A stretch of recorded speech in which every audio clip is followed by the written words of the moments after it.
রমাদানের প্রস্তুতি এখন থেকেই নিয়ে শুরু করুন। সময় সত্যি কত দ্রুত পেরিয়ে যায়।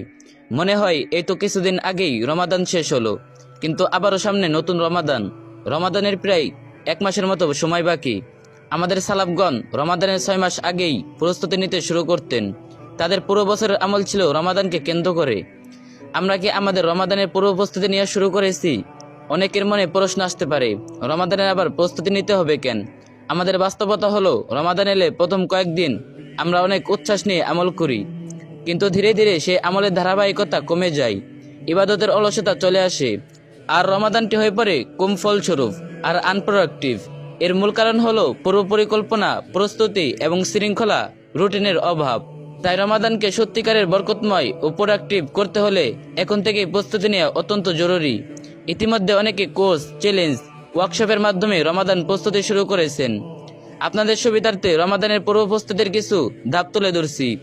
এগুলো অনুসরণ করলে ইনশাল্লাহ আল্লাহর রহমতে আপনার রমাদানের পরিকল্পনা আরও গোছানো হবে। 1. গত রমাদানের আত্মসমালোচনা।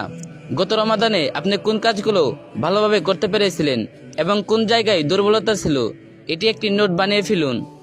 2. কোরআন রুটিন ঠিক করা। এই রমাদানে কিভাবে কোন সময় কোরআন তেলাওয়াত করবেন, এখন তার পরিকল্পনা করুন। 3.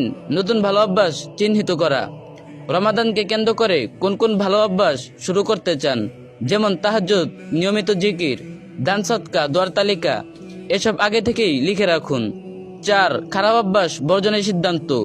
যেসব অভ্যাস আপনাকে আমল থেকে দূরে রাখে, সোশ্যাল মিডিয়ার অতিরিক্ত সময়, দেরিতে ঘুমানো, অলসতা, এসব বর্জনের সিদ্ধান্ত নিয়ে তা এখন থেকে অনুশীলন শুরু করুন। হে আল্লাহ, আপনি আমাদেরকে রমাদান পর্যন্ত পৌঁছে দিন এবং রমাদানকে আমাদের জন্য বরকতময় করে দিন।